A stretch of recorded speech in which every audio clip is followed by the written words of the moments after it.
I run the foundation. I run it on 2 days a month, so we try to keep the cost of the admin very, very low so that we can give out as much as possible.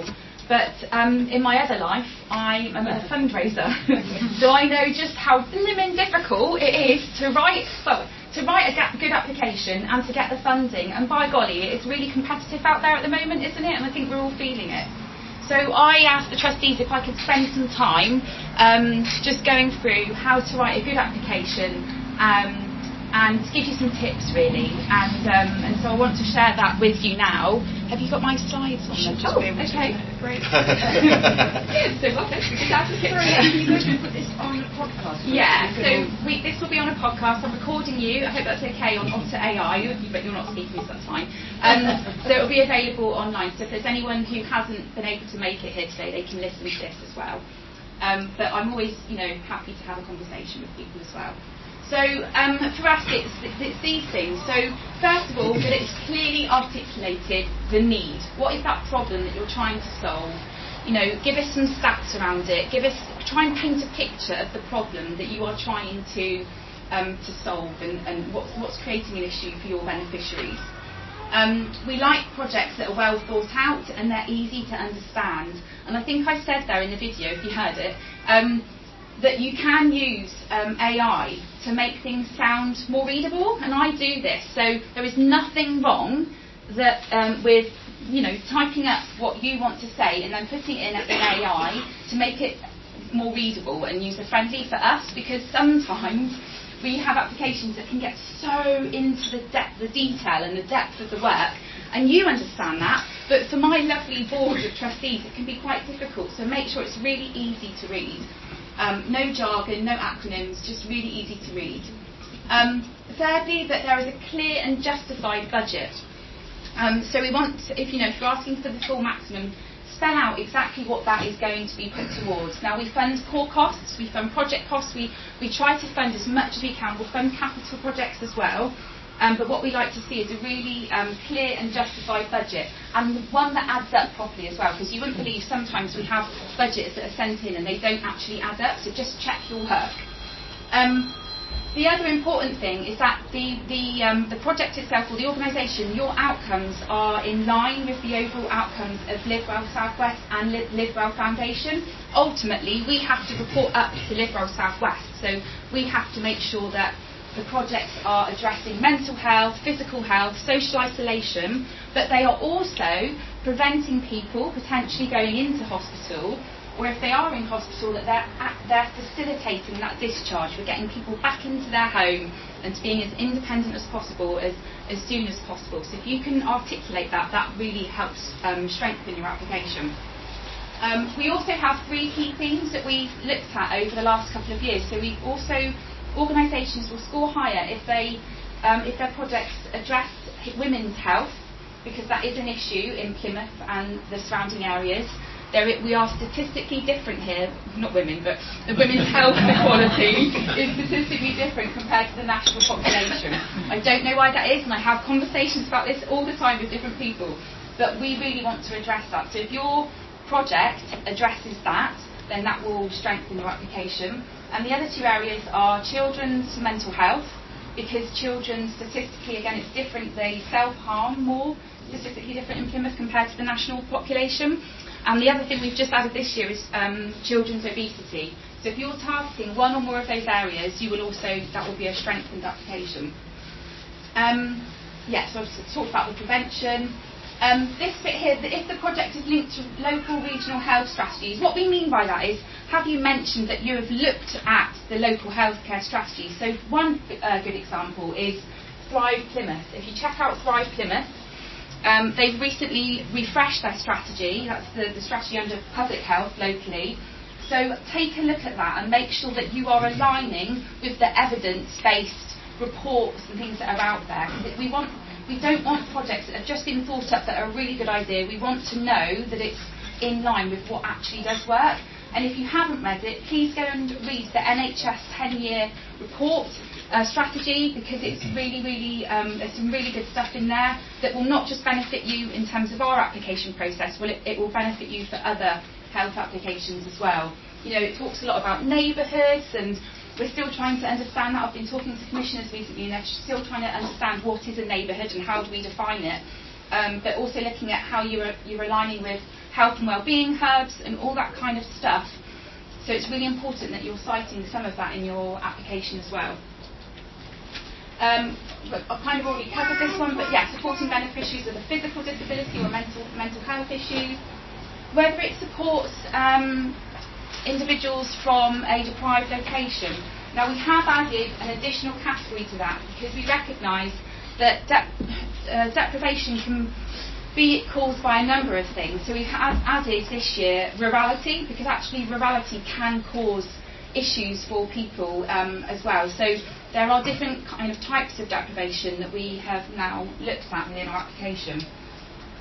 The number of beneficiaries, whether the project supports beneficiaries with protected characteristics, and this one here, application has clear outcome measures linked to our strategic aims. I don't know if I can say that enough, but when you talk about your outcomes, how are you going to measure them? So we want to see things like, it's always nice to see like mixed methods, so you might be capturing some data and some case studies and more in-depth feedback from people.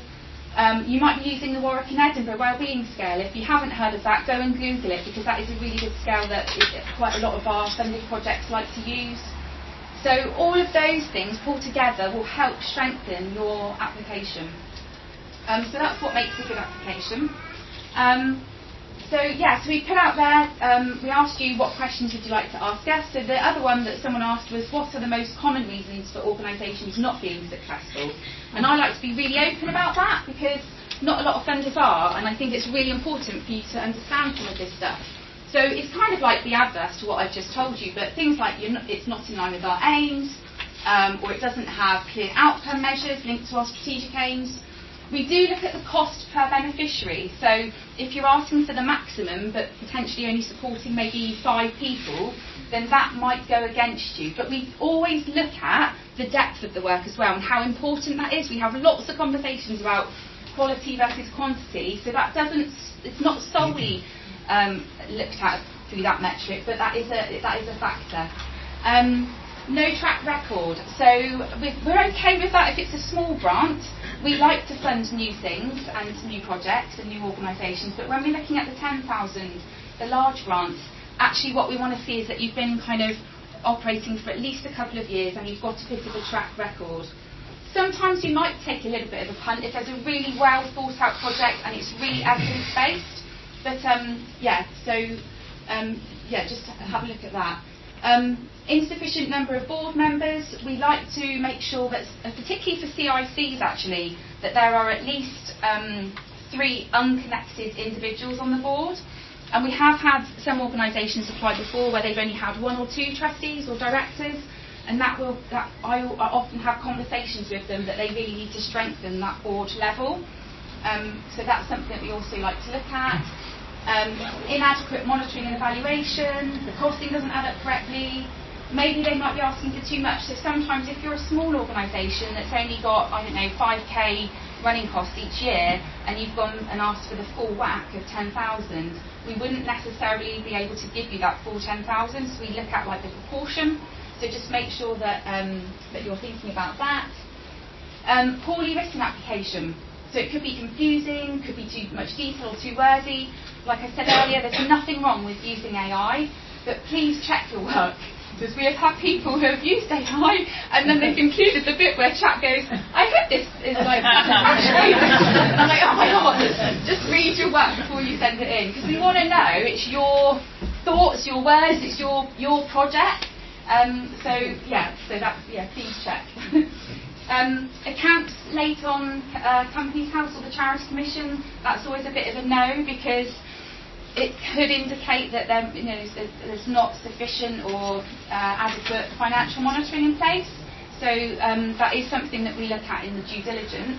And if there's anything on Companies House as well in terms of warnings, that will be a reason why someone might get rejected as well. So hopefully that gives you sufficient detail. What was the next question? What was your decision-making process around setting the criteria for the bid?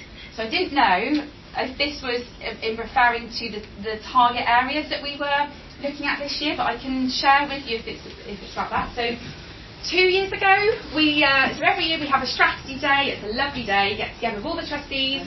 What we do is we pull in all the health kind of data and reports, and we just look at it, we crunch it, we put it through AI, we look at what the key themes are, we have a lot of debate. It's a lovely, lovely day. And we recognised that a few years ago, we looked at the Plymouth report, and there was regional health reports as well, that women and children were a key area that we wanted to address because of some of those the inequalities, the health inequalities that were being cited in those reports. So that's what we did. And then again this year, we decided that actually children's obesity was still a growing issue, and so we wanted to target that. So we're not just sitting there as a board, or I should say they, because I'm not on the board, but we're not just sitting there as a board and coming up with things that we think. We are actually going and looking in the right places and looking at reports and data. And it's great because we have a couple of trustees who are actually from Livewell South West, so they bring all that knowledge from Livewell as well. So hopefully that answers your question. Next question, what are you really interested in learning from the evaluations that will come in afterwards? Oh, wow, that's a really fantastic question. And that's another thing, if you are successful, please send us a report, because we really want to hear about your work. And also we check that, because when you apply again, if you haven't sent a report in on how you did it before, that could go against you. So we don't expect anything too meaty, too lengthy, but give us some statistics, give us a couple of case studies, send us some pictures, bring your project to life. And I get so much satisfaction through sending to the board reports that you send in. We've had some fantastic ones recently, and I'll say Sean actually was that was an amazing report from chronic pain this year. We've had some beautiful ones, so please make sure that you do that. But what we're looking for is also that, when you put in your application, you said you were going to do certain monitoring and evaluation that would indicate how successful your application or your project is. We go back to that and have a look. Have they sent us what they said they were going to do? There is nothing wrong if a few months down the line you need to ask us about changing your project slightly because maybe something has happened and you've realised that actually you'd be better doing it in this particular way. There is nothing wrong. As long as you let us know and you're completely open and transparent about it, it's fine. We've got a project at the moment that we're just looking at that we're just having discussions, and it's absolutely fine. So it's just as long as you're upfront and open about it, that's fine. So hopefully that answers the question there. This is a really good one. In light of the recent drive for charities to be user-led, for example, Henry Smith's charities criteria being 50% for both trustees and workforce, is this an expectation of Livewell? I can't remember who sent this one in, but I thought that was really good. Yes, thank you. It's a really good question because there is that expectation nowadays, and whenever I talk to organisations, I think it's really important that you are all doing that anyway.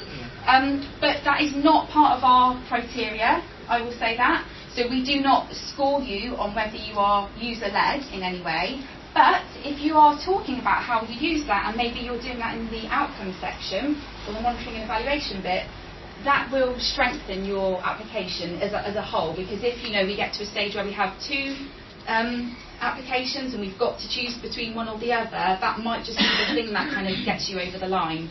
So and I think it's an important thing, isn't it, in our sector, that we are being led by experts by experience. We should be talking to and listening to our beneficiaries so that we know what we're doing is the right thing to make the maximum impact. So that, for me, that's best practice anyway. So thank you for asking that question. I think this is, I've already kind of touched on this, but there's a lot of talk about AI. Just a show of hands, who uses AI in their application process? Yeah. We're using it in all ways at the moment. I actually, just on a different note, I have a Riverford box every week, and I now put into AI, when they tell me what's coming on Monday, what can I cook next week, so I know what to buy at the weekend. So there's lots of different ways, but we have no issue with that, just as long as the work or what you're saying is what you're actually doing, and it's your own thoughts on the project. You're not going into AI and saying, I can get this £10,000 and these are the ways that we can do that, come up with a project. We don't want that, but what we there is no problem with you using it to make your project sound more readable or user-friendly or to help you strengthen it. We recognise it's an incredibly competitive market at the moment, and if you can use that to be more productive, then do it. But please check your work at the end. Just if you make an application for the £1,000, how long before you have the result? Yes, so the £1,000. So we meet every quarter, and so every quarterly meeting we will assess the small applications that we have received. Normally we get about 7 or 8, and we can normally fund up to £5,000 per meeting. And we will normally let people know within the month it will be administered. And if you've applied for £1,000, you are, and that's within the last 12 months, there is no issue with you applying for the large grants as well. We don't have like a time thing on the small grants. You can also apply for small grants multiple times within 12 months. Obviously, if you're kind of like, if there's a lot of organisations that have applied and you've already had it, that kind of might get thought about. But we've tried to keep the small grants quite flexible and open. So yes, hopefully that answers your question. Yes. Apart from running the marathon and having quizzes, where do you get your money from? Yeah. Well, our parent company, Livewell South West, is where we get our bulk of money from. And sometimes we are lucky enough to have legacies left to the organisation. We had quite a significant legacy left about 5 years ago that we have now come to the end of spending that. And that's another thing I would say to all of you. If you're not making the most of legacy fundraising at the moment, you only have a couple of decades left, because we will not be able to leave money to. So if you haven't got a legacy marketing strategy, get one. But yeah, so we've been really lucky to have people that have left us money in the past. But the main bulk of our funding comes from Livewell South West. So it's really important that we are in alignment and we report back. And I'm really pleased that we are doing the London Landmarks next year. So we're enticing the Livewell staff to get involved in that. So they are really getting behind that now. So yeah. Yes. What's your stance on requests for core costs versus projects? Yeah, so we, I think it was about 5 years ago, we opened up to core costs, didn't we? Because we recognised that it shouldn't just be, what we don't want you to do is design a shiny new and innovative project just to get our funding. If you're doing a good job and you've got good outcomes and you're demonstrating that you're making a difference, then we will fund that. So yeah. Hayley, recognise the priorities for women's health. If the organisation does that hinder or does not? No, it doesn't hinder at all. We still want to hear from a wide range of organisations. Yeah. It would just be that if you have a specific element that you're talking about that's targeting one of those need areas, that you will score slightly higher than, say, a more generic project. But we still want to hear from everyone who's making a difference around the areas that we generally support: mental health, social isolation and physical health. And that comes down to your monitoring. So you as an organisation, if you're monitoring really well what you're delivering and to who, then you're actually going to be able to kind of provide that evidence. Okay, thank you. Nice bit of free consultancy there. There was a question at the back. Do you welcome applications with collaboration, like people working in partnerships? Yeah, for sure. And I think that's really important, because what we don't want to see is like two organisations applying for the same kind of work and they're not citing each other in the application.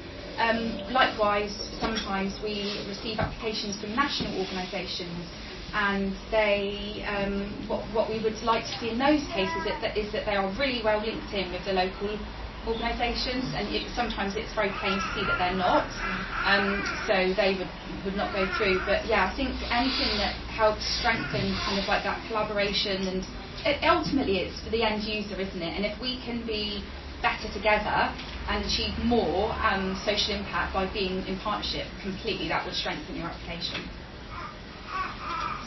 Rachel? How do you become a Livewell legend? Good question.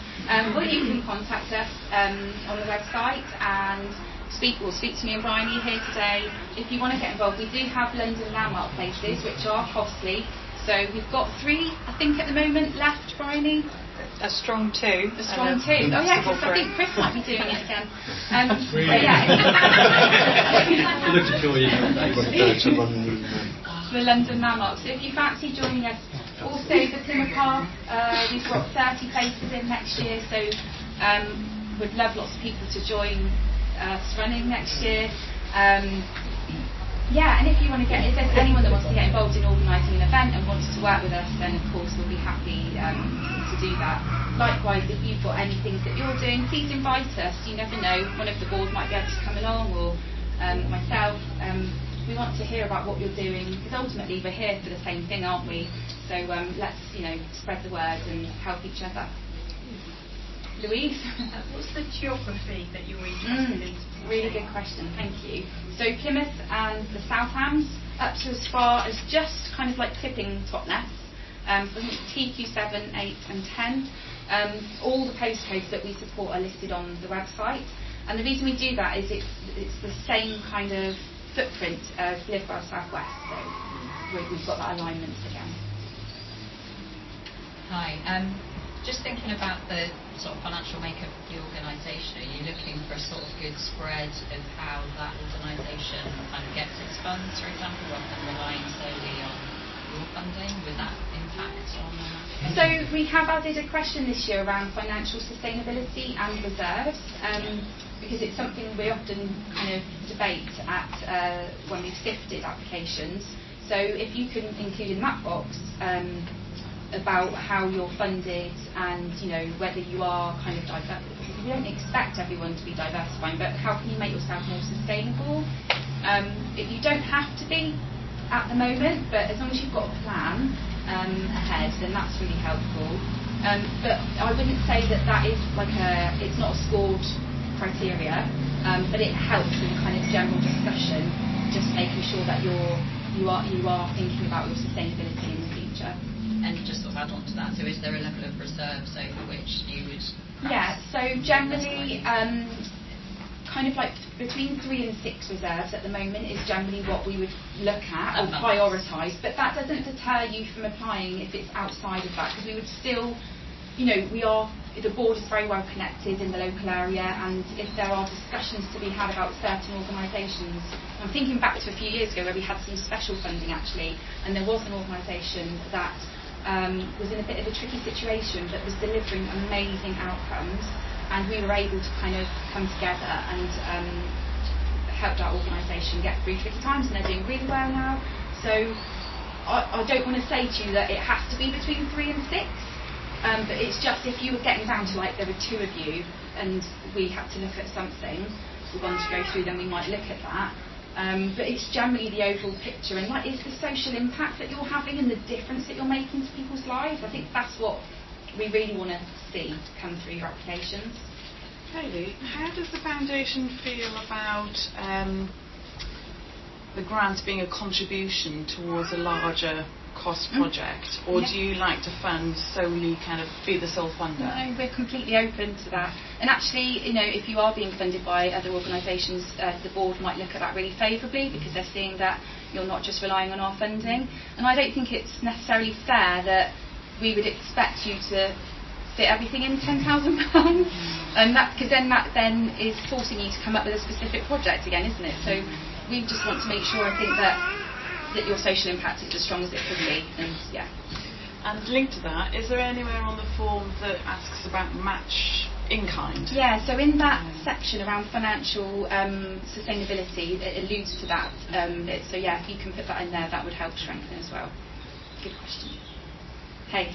Good morning. Hello. I like the idea of submitting a report mid-term to keep you guys engaged. Who should we send that to? Yeah, so if you just send that to the Livewell Foundation email address, it's the livewellfoundation@gmail.com. That will come through, and then that will be sent out to the board, and then it will in our next meeting we can then discuss that. And we do love to see that. Anything you can send to us that's keeping us up to date with what's going on, because you never know, we might go, oh, that sounds really interesting, can we come and do an interview with you, or like, can the trustees come and visit? So yeah. I was just going to ask that actually. Do you come and visit projects? Yes, we do. Can we invite you around, if something's going particularly well, to see, even if we don't have funding from you, just for future things? Yeah, sure. always let us know. I know quite a few of the board members have been out and they've got, like, it's great for them, they get something out of it, so it's really nice. We love to go out and about. Yes. It's nice to meet people, so yes. Yeah. Hello, Alex. Hi. Would you share your marking matrix? Yeah, so basically what I've told you on here is basically that's our marking matrix. Right. So if you go on, and that's all on the website as well, so you can see the section where it says organisations, what they should do and what they shouldn't do, and then the reasons why organisations might get rejected. That's basically our scoring criteria. Okay, fine. So, And each area is scored the same? Or? we have different points scoring for different sections. So that's how we can. But I guess that element is not shared on the website. No, that's not shared on the website. How are you ensuring that the process is inclusive in terms of those who have additional needs, or English second language, or do you invite video applications, for example? How is the process inclusive? Yeah, so we do ask how accessible your project is, if that's in there, and we ask about protected characteristics as well, and whether you're targeting any particular groups with protected characteristics, and that is part of the scoring criteria. When organisations go through to the next stage, we will ask for a copy of their EDI policy, safeguarding policy, and we'll check all of that before then it goes through to being finally funded. I was thinking more in terms of groups being able to apply, rather than what they're delivering. So, if a group, for example, because quite a few pop ideas clients, I will have someone saying, I'm completely dyslexic, I really struggle to fill in an application form. Oh, yeah. So it's that kind of accessibility. Yeah. So we also accept videos. Please, if I did this once for the National Lottery, I got so sick of writing applications, I thought, you know what, I'm going to do a video today. And all I did was speak into my phone and then get some footage and photos, chucked it all together, and was successful with the funding. Please, we would love to see more video applications because they really help bring your organisation to life for us. There is nothing, it's so powerful being able to see an organisation rather than just read. So please, and we've set out really clearly on there what we would expect in a video application, no longer than 5 minutes. So please, if you would like to do that, that would be great. Sorry if you've already covered it. Do you take applications from larger organisations? Yeah. Small? Yeah, there's no income cap. Actually, I think someone did ask that question. There is no income cap that we have, because again, that's something that can be restrictive. But if it's a national organisation, so like a national charity whose headquarters is in London or up north or wherever, what we really look for is that they've got good connections in this area, that they've got a strong partnership set up, or they're really evidence-based around what is happening in our local area. I don't, it's not always great if they're just saying that this is what they're going to do, and if we're just picking this postcode in Plymouth, we really need to know that they've been connected to the right organisation. Yeah. Does that help? Yeah. Thank you. I didn't mention before, did you say you could submit case studies before to accompany the application? No, not before, but you can. So a good way to kind of help bring your application to life is to pepper it with two things, some statistics, but also a case study in there. So just a short one, because obviously there is the issue around word count. But if you can get a testimonial in there or something that helps bring it to life, and then once you've been successful, later that's when you can send us more meatier case studies and pictures or videos. But if you're doing a video application, there's nothing stopping you have someone talk for you on that video, is there? So you could have a case study on there. And with the amount we applied for, say we applied for say 10,000, are you likely to give just part funded, or do you only give a full amount? Or if there's lots of applications, you might give a bit less? Because some of our funding, we just be grateful for anything. If you apply for too much, that's going to... I think what we want to know from you is that you've thought about your budget and you've this, it's accurate, it's crafted, it's well justified. But it will depend at sifting stage how many applications we've got, how much money we've got to give, and so that's all kind of part of the discussion process. In the last large grant tranche last year, I think everyone who applied and went through got their maximum request. But in previous years, we have maybe apportioned that to a certain percentage.